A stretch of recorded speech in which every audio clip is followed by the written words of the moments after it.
दोस्तों, इस समय रूस यूक्रेन युद्ध और इजराइल हमास के बीच जंग छिड़ी हुई है और इसकी वजह से भारत भी चीन और पाकिस्तान को देखते हुए अलर्ट हो गया है। इसलिए भारत बॉर्डर पर सबसे विध्वंसक वेपन्स को डिप्लॉय कर रहा है। इसी क्रम में दुनिया भारत के जिन हथियारों को लेकर चर्चा कर रही है, जिन्हें रूस के बाद सिर्फ भारत ही बना पाने में कामयाब हो पाया है, आज हम आपको उन्हीं दोनों हथियारों को आपको बताने जा रहे हैं जो आने वाले कुछ महीनों में जोरदार धमाका करने वाले हैं। Number 1, hypersonic glide vehicle. दोस्तों, भारत एक ऐसी मिसाइल बनाने की तैयारी कर रहा है जो एक ही झटके में किसी भी देश को एक ही झटके में साफ कर सकती है। इसे हाइपरसोनिक ग्लाइड व्हीकल कहा जा रहा है। चीन, अमेरिका या फिर रूस के पास हाइपरसोनिक हथियारों की सबसे अत्याधुनिक तकनीक मौजूद है। इसके अलावा जो देश इन हथियारों को विकसित कर रहे हैं वो हैं Bharat, Japan, Australia, France, Germany और उत्तर कोरिया। लेकिन इस वक्त पूरी दुनिया का ध्यान भारत पर टिक गया है, क्योंकि भारत इस वक्त हाइपरसोनिक ग्लाइड व्हीकल में जो तकनीक इस्तेमाल कर रहा है वो तो खुद अमेरिका भी नहीं जानता है। भारत हाइपरसोनिक ग्लाइडर हथियार बना रहा है और भारत उसका परीक्षण भी कर चुका है। रक्षा अनुसंधान और विकास संगठन यानी कि DRDO ने मानव रहित स्क्रैम जेट के हाइपरसोनिक स्पीड फाइट का टेस्ट साल 2020 में ही कर लिया था। इसे हाइपरसोनिक टेक्नोलॉजी डेमोन्स्ट्रेटर व्हीकल कहते हैं। दोस्तों, जो विमान 1126 से लेकर 12,251 किलोमीटर प्रति घंटे की रफ्तार से उड़े उसे हाइपरसोनिक विमान कहते हैं। भारत के HSTDV परीक्षण 20 सेकंड से भी कम समय का था।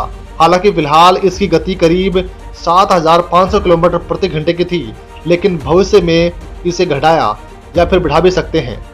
इस यान से यात्रा भी हो सकती है, साथ ही दुश्मन पर पलक झपकते ही बम भी गिरा सकते हैं या फिर इस यान को बम के रूप में गिरा भी सकते हैं। आपको बता दें कि इसका सफल टेस्ट होने के बाद रूस और भारत मिलकर ब्रह्मोस 2 हाइपरसोनिक मिसाइल बना रहे हैं। वहीं इसमें स्क्रैम जेट इंजन भी लगाया जाएगा जो इसे शानदार गति और ग्लाइड करने की क्षमता प्रदान करेगा। इस मिसाइल की रेंज अधिकतम 600 किलोमीटर की होगी, लेकिन इसकी गति बहुत अधिक होगी।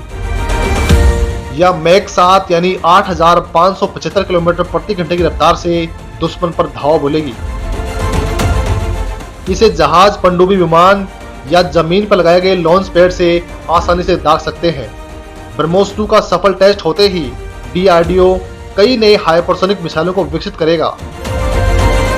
क्या पता DRDO का अग्नि 5 या फिर अग्नि 6 मिसाइल का भी हाइपरसोनिक इंटरकॉन्टिनेंटल बैलिस्टिक मिसाइल बना सकती है।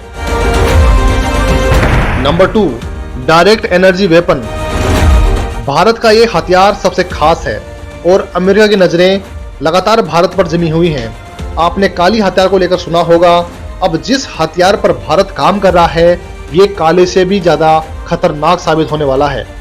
दोस्तों, डायरेक्ट एनर्जी वेपन ऐसे हथियार होते हैं जो किसी खास तरह की ऊर्जा को इकट्ठा करके पूरी ताकत के साथ किसी एक टारगेट, मिसाइल, एयरक्राफ्ट जैसी चीजों पर हमला करते हैं।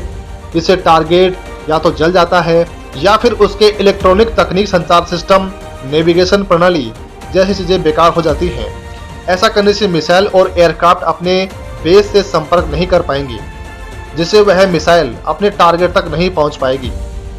टारगेट एनर्जी में फंसे 2 तरह के हमले हो सकते हैं। पहला लेजर लाइट और दूसरा इलेक्ट्रोमैग्नेटिक तरंगे।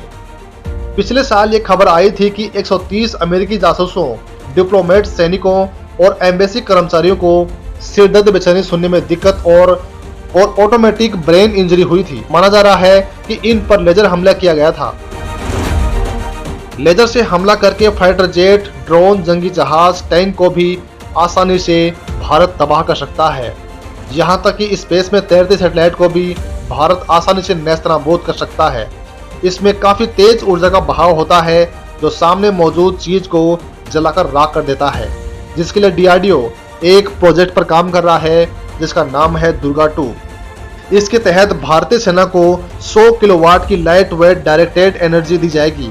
अभी तक DRDO ने 25 किलोवाट का लेजर दुर्गावन हथियार बनाया है जो बैलिस्टिक मिसाइल पर 5 किलोमीटर दूर से हमला कर सकता है।